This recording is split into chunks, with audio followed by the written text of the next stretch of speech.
नमस्कार, स्वागत है आपका इंडिया की बात में। मैं अभिसार शर्मा, मेरे साथ हैं भाषा और उर्मिलेश। और आज जो 3 मुद्दे हम आपके सामने लेकर आ रहे हैं, आखिर भारतीय जनता पार्टी राहुल गांधी को खत्म क्यों कर देना चाहती है? संसद से निकालो, देशद्रोही बताओ और न जाने क्या क्या, और प्रधानमंत्री एक सवाल का जवाब न दे। दूसरा मुद्दा, आखिर भारतीय जनता पार्टी कैसा मीडिया चाहती है? वो मीडिया जो प्रधानमंत्री के बारे में झूठी खबरें चलाएं उनका दर्जा बढ़ाने के लिए, या वो मीडिया जो जब मंत्रियों से सवाल करे तो उन्हें जेल में डाल दिया जाए? तीसरा मुद्दा हमारे सामने होगा, ऑस्कर में भारत की शान। क्या अब भारतीय जनता पार्टी अपनी बॉयकॉटी सोच बदलेगी?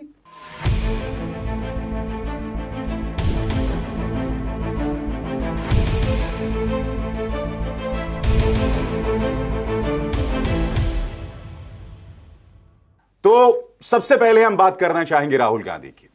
राहुल गांधी के पीछे पूरी बीजेपी पड़ गई है। 4 मंत्री मैदान में उतर गए हैं।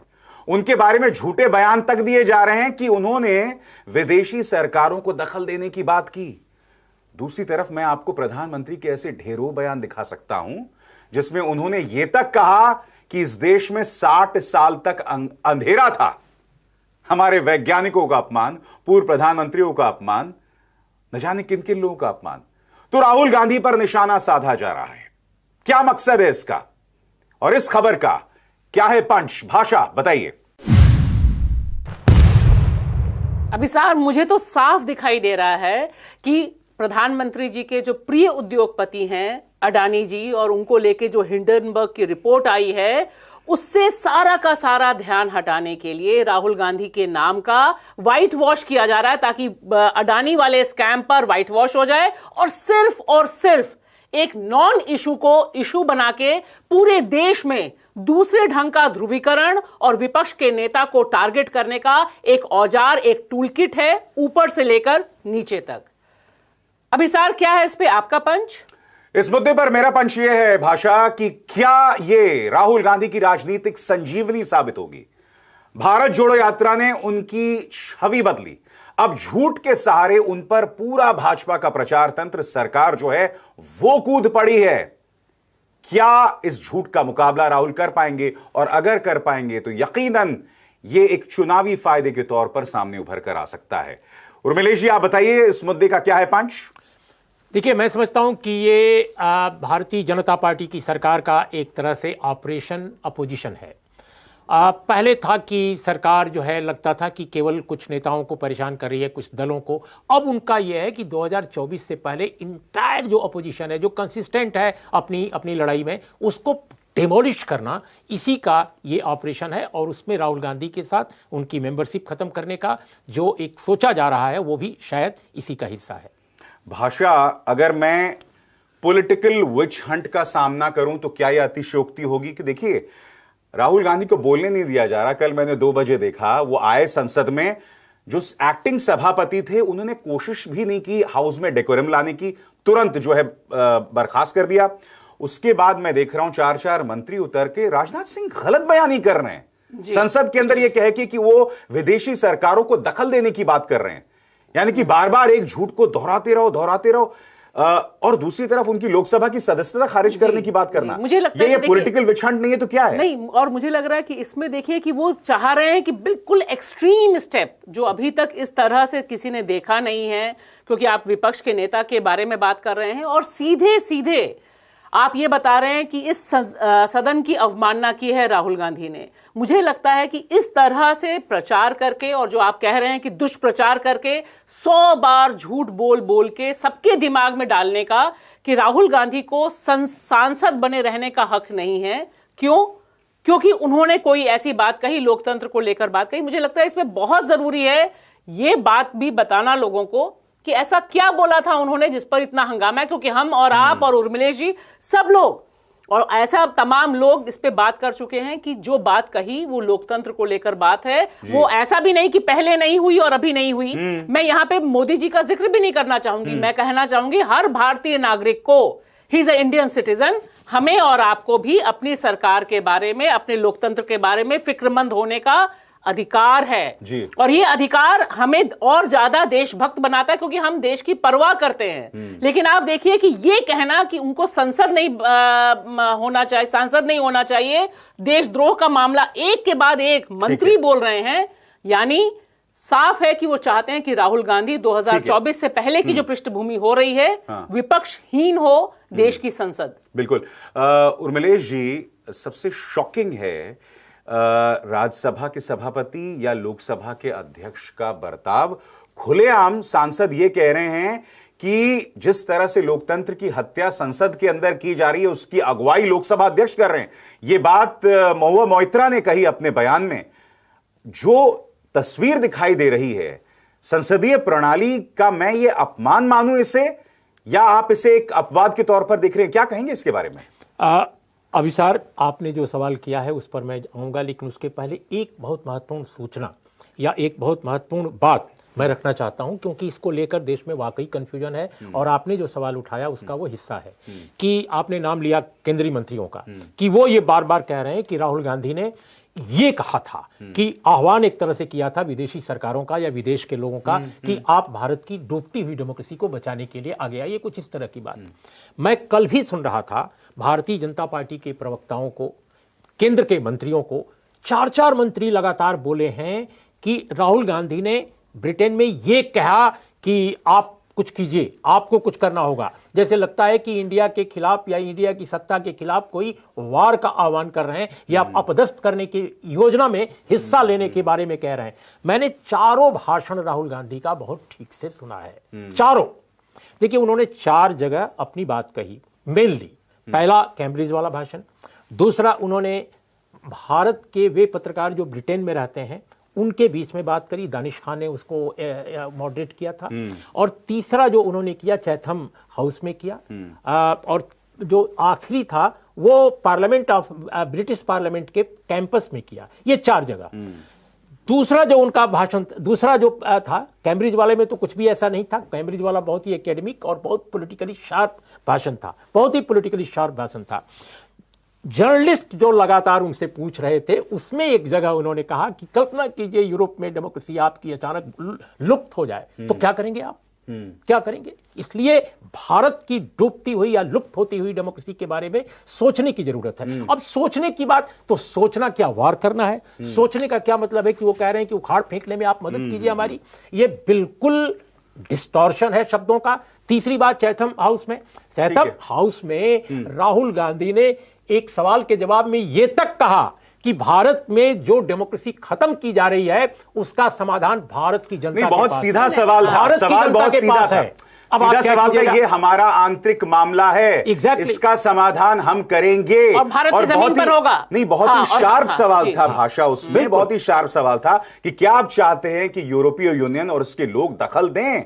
मैं जो सवाल कर रहा था वो दूसरा सवाल कि संसद के अंदर जो किरदार हमें लोकसभा अध्यक्ष का या राज्यसभा के सभापति का दिखाई दे रहा है, एक सांसद ये कह रही हैं कि लोकतंत्र को कुचलने की अगुवाई लोकसभा अध्यक्ष कर रहे हैं। जी। इस तरह के तल्ख बयान मुझे तो नहीं लगता कि संसद के इतिहास में कभी दिए गए होंगे।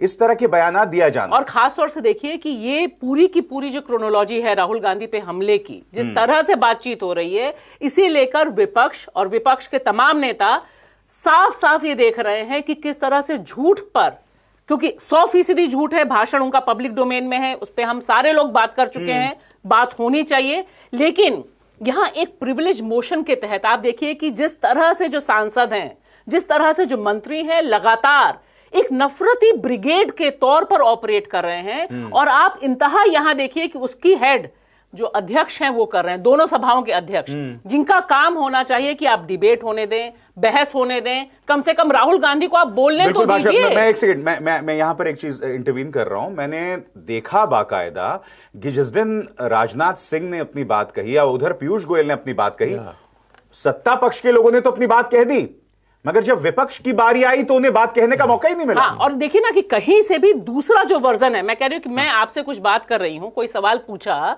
तो आपको मौका होना चाहिए ना कि आप सवाल का जवाब दें। और संसद के भीतर जवाब दें। लेकिन जो पूरा माहौल बना रहे हैं कि वे झूठ बोलेंगे और झूठ एक पूरी टीम के साथ बोलेंगे, जिसे मीडिया सुबह से शाम तक दिखाता रहेगा, उसी तरह से राहुल गांधी पे ही डिबेट हो रही है। मानो राहुल गांधी ही सबसे बड़ा मुद्दा हो और बाकी अडानी और हिडनबर्ग की रिपोर्ट सारी की सारी पृष्ठभूमि में चली गई, व्हाइट वॉश हो गया। असली मुद्दे तो सामने हमें दिखाई दे रहे हैं ना। अब तक गौतम अडानी क्या कह रहे थे कि उनके बड़े भाई विनोद अडानी से उनका कोई नाता नहीं है। अब वो कह रहे हैं कि नहीं साहब, वो हमारा उनसे नाता है। और तो जाहिर सी बात है यहां बयान बदल रहे हैं। प्रधानमंत्री इस पर खामोश हैं। रही बात प्रधानमंत्री की, तो आज ही मैंने उनका बयान देखा वेम्बली का, जिसमें उन्होंने कहा कि 60 साल तक इस देश में अंधेरा था। आप ये कह के आईआईटीज का अपमान कर रहे हैं, हमारे वैज्ञानिक संस्थाओं का अपमान कर रहे हैं। चलिए, नेहरू को तो आप प्रधानमंत्री नहीं मानते, पटेल का अपमान कर रहे हैं, देश के पहले गृह मंत्री आप लाल बहादुर शास्त्री का अपमान कर रहे हैं, मोरारजी देसाई का अपमान कर रहे हैं, वाजपेयी जी का अपमान कर रहे हैं। वो भूल ही जाते हैं कि वाजपेयी जी भी थे। एग्जैक्टली। नहीं तो ये मतलब मैं तो प्रधानमंत्री मोदी के तो ऐसे ढेरों बयान दिखा सकता हूं जिसमें वो ऐसे बयान दे रहे हैं जिसे आप भाजपा के शब्दों में देश का अपमान बताएंगे। नहीं, देखिए, माननीय प्रधानमंत्री जी जब भी विदेश गए हैं, आप देख लीजिए, अगर उनके भाषणों की फहरिस्त देखिए, उसमें तो भारत में पैदा होने पर ही एक तरह से क्षोभ या शर्म आती है लोगों को। ये बात कही है। अगर राहुल गांधी या कांग्रेस पार्टी का कोई भी व्यक्ति ऐसा बोल देता कि आज के बारे में, राहुल गांधी लंदन से उतरते और सीधा जेल जाते। भाई, आप कल्पना कीजिए कि भारत क्या इतनी बुरी स्थिति में रहा है। दुनिया के अनेक देश आजाद हुए और वहां सैनिक तंत्र आ गया, वहां तानाशाही आ गई। कम से कम हम चाहे जितनी बुरी स्थिति में रहे हों अभी हाल तक, लेकिन हमारे यहाँ डेमोक्रेसी को बचाए रखने की जद्दोजहद जो जनता की है वो बेमिसाल रही है। लोकतांत्रिक जो स्पिरिट रही है। आप देखिए इमरजेंसी को कैसे लोगों ने फाइट आउट किया। तो आज की स्थिति जो भी हो, लेकिन आप भारत में पैदा होने पर शर्म की बात करें, यह भी कहा गया है। तो ये बहुत ही मतलब इस समय जो ऑपरेशन चल रहा है पार्लियामेंट में या पार्लियामेंट के बाहर, जो सियासत में दिखाई दे रहा है, दरअसल उसका एजेंडा है। मैं बहुत त्वरित प्रतिक्रिया आपसे चाहूंगा। ये जो उनके लोकसभा की सदस्यता को खारिज करने की बात निशिकांत दुबे जो कोशिश कर रहे हैं, ये कितनी गंभीर चुनौती है और क्या ये संभव है इन हालात में? देखिए, ऐसा है कि मैं समझता हूं कि पार्लियामेंट की जो मेंबरशिप है उसको ख़त्म करने, सस्पेंड करने या निरस्त करने के बिल्कुल स्पष्ट जो है प्रावधान है हमारी पार्लियामेंट्री प्रोसीजर में। और राहुल गांधी का जो मौजूदा मामला है, जो मौजूदा उनसे आपत्तियां इस सरकार को हैं, उसमें कहीं से उसका कोई कनेक्ट नहीं है। उसमें वो प्रावधान कहीं से लागू नहीं होते, पहली बात। दूसरी बात कि आप इस तरह से मेंबरशिप खाने पर, जैसे आज इंडियन एक्सप्रेस की लीड स्टोरी है इस पर, उन्होंने अपने ओपिनियन भी दी है, एडिट भी है उसका। जी हाँ। तो मैं समझता हूं कि ये जो इस तरह का जो माहौल बनाया जा रहा है, एक तरफ तो जो अपोजिशन के लीडर्स हैं, जो कारगर अपोजिशन है, उनको गिरफ्तार करने की योजना है। जो आइडियोलॉजिकली पॉलिटिकली शार्प अटैक कर रहा है राहुल गांधी जैसा, उसको आप चाहते हैं कि उसको हम मेंबरशिप उसकी खत्म कर दें ताकि वो बोल ना पाए। मुझे लगता है कि ये सब दो कारणों से है। एक तो तात्कालिक कारण है अपने प्रिय उद्योगपति पर लगे गंभीर मामलों को बचाना, और दूसरा 2024 की तैयारी करना, क्योंकि 2024 में अगर अपोजिशन यूनाइट हो गया, खासकर जो वाइब्रेंट अपोजिशन है, दो तरह का अपोजिशन इस देश में है, माफ कीजिएगा, एक जो जी रहा है, जो जीवंत है, दूसरा जो मरा हुआ है। चलिए वो एक अलग नहीं, एक मिनट, मुझे मेरा एक बहुत ही स्पेसिफिक सवाल है, क्योंकि अब मुझे अगले विषय का भी रुख करना है और भाषा में आपसे पूछूंगा, क्या ये राहुल गांधी की राजनीतिक संजीवनी साबित होगी? और मैं इसलिए पूछ रहा हूं कि अगर राहुल गांधी की जो संसद के अंदर उनकी अपनी अधिकार हैं, उनको जिस तरह से रौंदा जा रहा है, प्लस नीतियों के सहारे, इन तमाम चीजों को अगर कांग्रेस साथ लेकर चलती है, तो क्या ये कांग्रेस के लिए एक राजनीतिक संजीवनी साबित हो सकती है? जी, देखिए, मेरा यही मैं कह रही थी कि कोशिश है बैकफुट में डालने की, और यही बैकफुट में डालने की जो रणनीति है, ये मुझे लगता है बाउंस बैक कर रही है कुछ हद तक। हालांकि वो अपने प्रिय विपक्षी दलों को दूसरे ढंग से डील कर रहे हैं। बैकफायर बैकफायर कर रही है। बाउंस बैक मैंने ये कहा कि इतना दबा रहे हैं ईडी की तरफ से कि वो इधर आ रहा है वापस। तो ये जो एक तरीका है, मुझे लग रहा है कि अगर राहुल गांधी, कांग्रेस और बाकी जो विपक्षी दल साथ में आए हैं, जो फोटो आ रही है हाथ मिला के खड़े होने की, इसमें अगर वो नेतृत्व करते हैं, जो कल उनकी प्रेस कॉन्फ्रेंस में साफ संकेत भी उन्होंने दिया कि इस तरह की रणनीति बना के चलेंगे और यह लोकतंत्र पर हमला है। मुझे लगता है कांग्रेस के लिए जरूरी है जो आप कह रहे हैं कि ये उसकी संजीवनी और लोकतंत्र को बचाने की जो जरूरत है उसको दिशा में आगे बढ़ा सकते हैं इसको। चलिए, अब इंडिया की बात में हम रुख करना चाहेंगे आज के दूसरे मुद्दे का। दूसरा मुद्दा क्या है? आपको याद होगा कि एबीपी न्यूज एक खबर करता है कि नोबेल पुरस्कार के जो कमेटी के डेप्यूटी लीडर हैं, उन्होंने कहा कि प्रधानमंत्री इसके दावेदार हैं। फर्जी खबर, झूठी खबर। खुद असली तोये जो कि उनका नाम है वो सामने आते हैं कि ये फेक न्यूज है।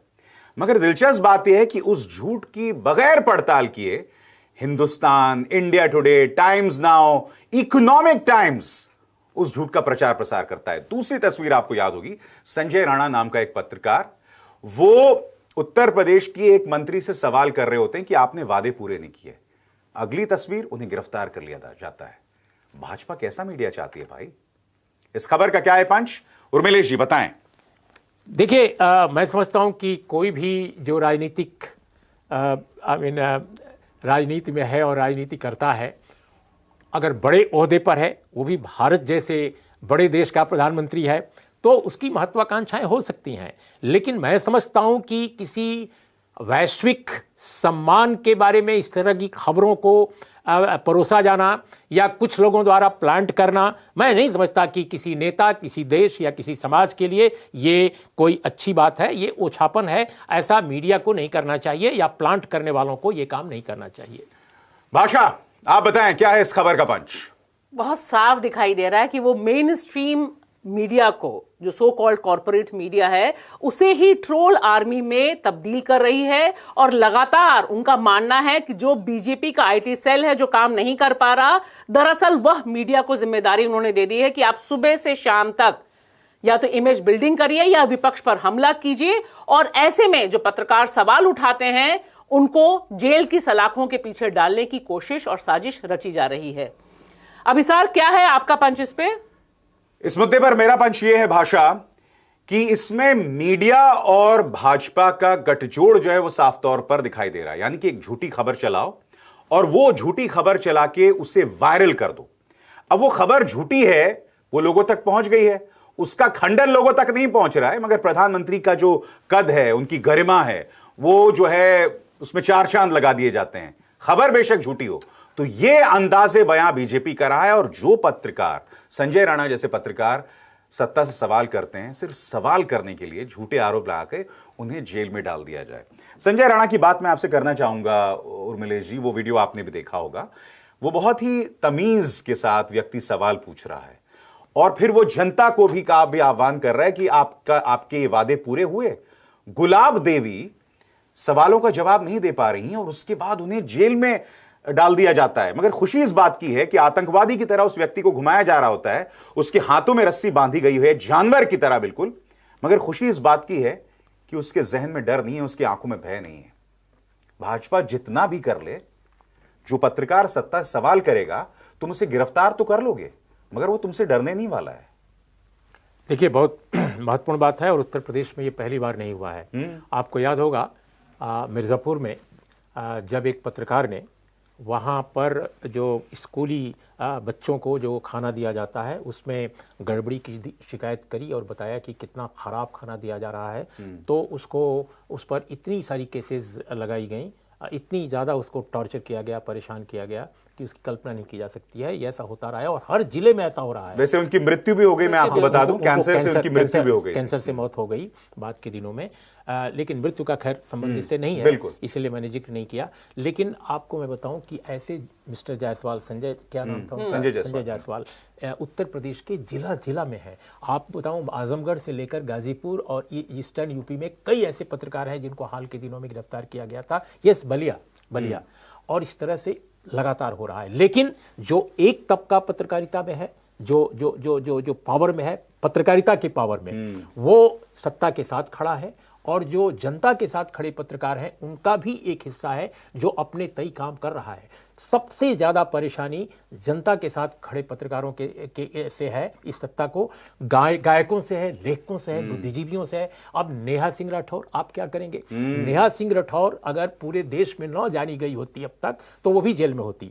ये जो संजय राणा है, क्योंकि इसको पूरा देश नहीं अभी जानता, अब जान गया, एक सामान्य से यूट्यूबर हैं, एक यूट्यूबर, यस। तो ये ग्रासरूट लेवल का पत्रकार है, इसको गिरफ्तार करना, इसको हथकड़ी लगाना बहुत आसान है, लेकिन नेहा सिंह राठौर को हथकड़ी लगाना अभी मुश्किल हो रहा है। तो मुझे लगता है कि ये जो पत्रकार हैं इस तरह के जमीनी स्तर के, इनको चाहिए कि जो बड़े मीडिया समूह हैं अल्टरनेटिव मीडिया में ही, वो इनको प्रोजेक्ट करें, इनके अच्छे कामों को वो प्रदर्शित करें, ताकि इनकी बात को देश व्यापी स्तर पर ले जाया जाए। एक तरफ तो संजय राणा है जिनके पीछे कोई बैकिंग नहीं है भाषा, वो व्यक्ति अपने रिसोर्सेज में काम कर रहा है, सवाल पूछ रहा है, मगर दूसरी तरफ आप देखिए हजारों करोड़ रुपए की ये संस्थाएं झूठ क्या प्रचार करता है। एबीपी न्यूज एक मीडिया एक इंटरव्यू को लेकर कि प्रधानमंत्री नोबेल पुरस्कार के सही दावेदार हैं। दिलचस्प बात यह है कि हिंदुस्तान में मैं उस इंटरव्यू का ट्रांसक्रिप्शन देखता हूं कि उन्होंने क्या क्या कहा, उसमें भी कहीं नहीं लिखा हुआ ये बात, मगर फिर भी हेडलाइन में हिंदुस्तान चला रहा है कि नहीं वो भी दावेदार हैं। Economic times now, India today, किसी ने पढ़ने का प्रयास नहीं किया कि कहा क्या गया है, मगर एक चैनल ने एक झूठ चला दिया। उस झूठ से भाजपा को और मोदी जी को फायदा होता है, तो सब वो झूठ चला रहे हैं। और कहीं कोई माफी नहीं, और कहीं कोई माफी नहीं मांगता। मैं कह रही हूं कहीं कोई माफी तो बहुत दूर की बात है भाषा, माफी तो बहुत दूर की बात है। आप झूठ का प्रचार प्रसार कर रहे हैं। अरे आपका विरोधी चैनल है, आपको एक्सपोज करना चाहिए, नहीं है, नहीं कहा गया है, मगर वो चलाया जाता है। मुझे लगता है कि ये बहुत दिलचस्प है कि जिस तरह से एक ही हेडिंग गई, देखिए ये हम हर बार बोलते हैं अपने प्रोग्राम में, और मुझे लगता है ये भी दर्शक समझते हैं कि एक टूल किट आता है, जैसे ट्विटर पर आता है ना कि आपको क्या ट्वीट करना है, सारे पत्रकार कॉमा फुल स्टॉप के साथ वही ट्वीट करते हैं, उसी तरह से क्या हेडिंग आनी है, किस पर खेलना है। क्योंकि ये बात बहुत सही है अभिसार कि ये खबर तो पहुंच गई करोड़ों लोगों तक, जिसके बारे में गृह मंत्री जी भी कहते हैं ना कि इतने करोड़ व्हाट्सएप ग्रुप हैं, यहां तक पहुंच जाती है हमारी बातें। तो वहां तक तो उन्होंने पहुंचा दिया कि मोदी जी की वाह हो गई, बिल्कुल मोदी जी के ऊपर हो गया। हम कश्मीर फाइल्स की बात ना भूलें, कश्मीर फाइल्स को भी ऑस्कर दिला रहे थे ना ये लोग, तो तमाम सारी खबरें चल रही थी। वो तो दुख हो गया कि नाटू को मिल गया, उसकी चर्चा करेंगे हम तीसरे मुद्दे पे। तो ये मैं कह रही हूं कि ये जो फर्जी खबरों पर खेलने की बात है, जो टूल किट है, ये बहुत खतरनाक साजिश है मीडिया, क्योंकि मीडिया दरअसल अवधारणा बनाने की इंडस्ट्री हो गई है। सही खबर या खबर देने के बजाय वो परसेप्शन बिल्डिंग में तब्दील हो गया। अगर आप देखें, उनको पता है कि क्या खबर नीचे तक पहुंचानी है, किस पर खेलना है, किस पर नफरत करनी है, और उसमें किसी मीडिया के पास इतनी हिम्मत नहीं होती अभिसार कि संजय राणा पर खबर चलाए, पूछे योगी सरकार से, क्योंकि उसके बाद तमाम जगहों पे लोग जाते हैं, किसी में एक सवाल, एक ट्वीट, मैं कह रही हूं, चैलेंज कर रही हूं, ये तमाम मीडिया हाउसेस के जो बड़े बड़े एंकर हैं, किसी ने संजय राणा के फेवर में ट्वीट नहीं किया। चलिए, संजय राणा तो एक छोटे से यूट्यूबर, अगर मैं उनसे कहूं, आप जानते हैं, मुझे याद है न्यूज 24 के एक पत्रकार की पिटाई भाजपा के एक नेता ने उत्तर प्रदेश के चुनावों के दौरान की थी। मेरे ख्याल से उसी चैनल ने उस खबर को नहीं चलाया था। मगर मैं आपसे कुछ और पूछना चाहता हूं यहां पर उर्मिलेश जी, संजय राणा मुख्यमंत्री योगी से सवाल नहीं कर रहे थे, प्रधानमंत्री से सवाल नहीं कर रहे थे, वो एक मिनिस्टर ऑफ स्टेट गुलाब देवी से सवाल कर रहे थे। आप जानते हैं कितना खतरनाक है। चलिए, मोदी जी से और योगी जी से सवाल करना देशद्रोह है। अब आप इनके एक बूथ ऑपरेटर से सवाल नहीं कर पाएंगे मीडिया के ये हालत रही तो। आप इनके एक छुटभैया नेता से सवाल नहीं कहेंगे अगर मीडिया की ये हालत रही तो। क्योंकि देश में जो सत्ता की शक्ति है उसको इतना ज्यादा आतंक का पर्याय बना दिया गया है। जैसे आप कल्पना कीजिए कि राहुल गांधी की संस्था खत्म कर दी जाती है, आम आदमी जो गांव में बैठा है, जो शहर में बैठा है, जो कस्बे में बैठा है, उसके नागरिक अधिकार का क्या होगा? जब देश का बड़ा नेता सिर्फ विरोध की वजह से, इस सत्ता से असहमत होने के कारण अपनी सदस्यता से वंचित कर दिया जाता है, जब उसको हाउस में बोलने नहीं दिया जाता है, माइक बंद कर दिया जाता है, राहुल गांधी ने कहा कि माइक बंद कर दिया जाता है, तो क्या इसमें गलत कहा भाई? अनेक बार हमने देखा है, इसमें कौन सी नई बात है? अच्छा, ये पहले भी होता रहा है, ये नहीं किसी में, लेकिन इसमें कुछ ज्यादा हो रहा है। एक्सपंज करना, आप लाइन पर लाइन एक्सपंज कर दे रहे हैं, और ऐसी लाइन एक्सपंज कर रहे हैं जिसमें अनपार्लियामेंट्री कुछ भी नहीं होता है।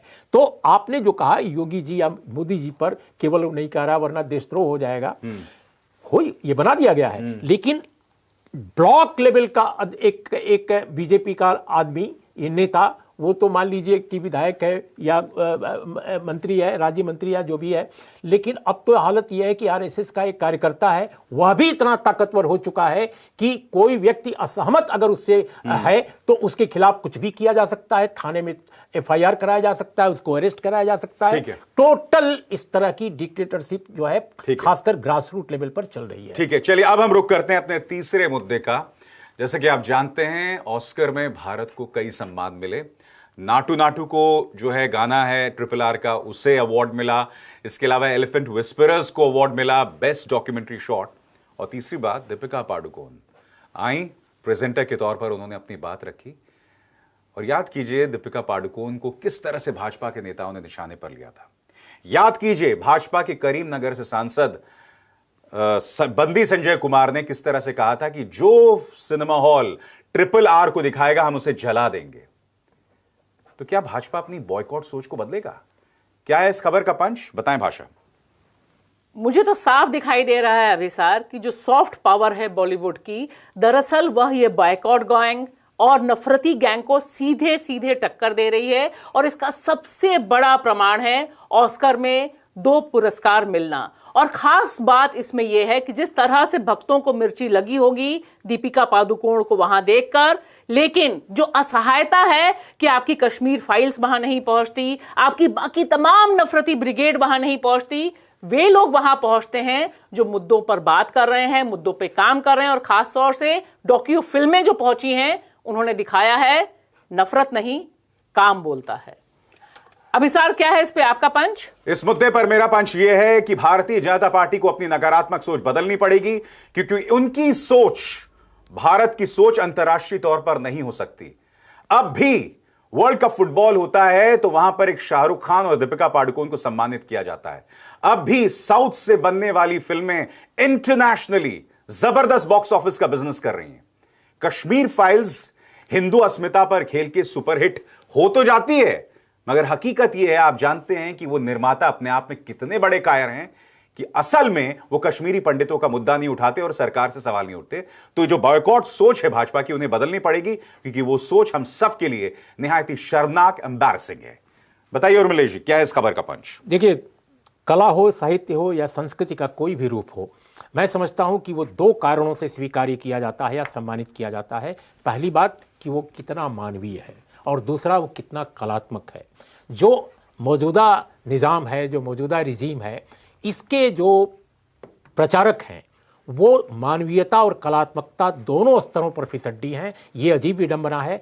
ये कहीं सम्मानित नहीं होते अंतर्राष्ट्रीय मंचों पर सिवाय देश के स्तर पर, लेकिन बायकॉट की कल्चर इनकी खत्म होगी ऐसा मैं नहीं मानता। ये जारी रखेंगे क्योंकि इनके दिमाग में, इनके पूरे एक तरह से मिजाज में ये बसा हुआ है। अच्छा, दिलचस्प बात यह है भाषा कि संजय बंदी कुमार की मैं मिसाल दूं। एक तरफ तो आप RRR के बारे में कह रहे थे भैया मैं सिनेमा हॉल जला दूंगा, फिर जब उसे अवार्ड मिला तो उसे आप वो भी कर रहे थे, सम्मानित भी कर रहे थे, ट्वीट भी कर रहे हैं उसके पक्ष में। मैं नहीं भूला हूं, एक जो इनका पालतू पत्रकार है, वो प्रधानमंत्री ने जब उन्होंने भाषण दिया था संसद में तो कहा था कि प्रधानमंत्री ने बिल्कुल पठान की तरह अपने विपक्ष को धराशायी कर दिया, जिस तरह से पठान ने बॉयकॉट गैंग को धराशायी कर दिया। यानी कि जिसे कहते हैं ना, बहती गंगा में हाथ धोने में भी ये लोग आगे रहते हैं बहुत। और पठान फिल्म पर न जाने कितना जहर उगला होगा उसने। बिल्कुल। और मजेदार बात यह है कि देखिए कि अब जैसे ही मिल गया तो ये भी बता रहे हैं कि यह दिव्य दृष्टि कि इसको ऑस्कर मिल सकता है सिर्फ मोदी जी के पास थी। ये सब भी तो लोग पीयूष गोयल जी बोल रहे हैं संसद में, हमें नहीं भूलना चाहिए कि किस तरह से क्लेम करने की जब बात आती है।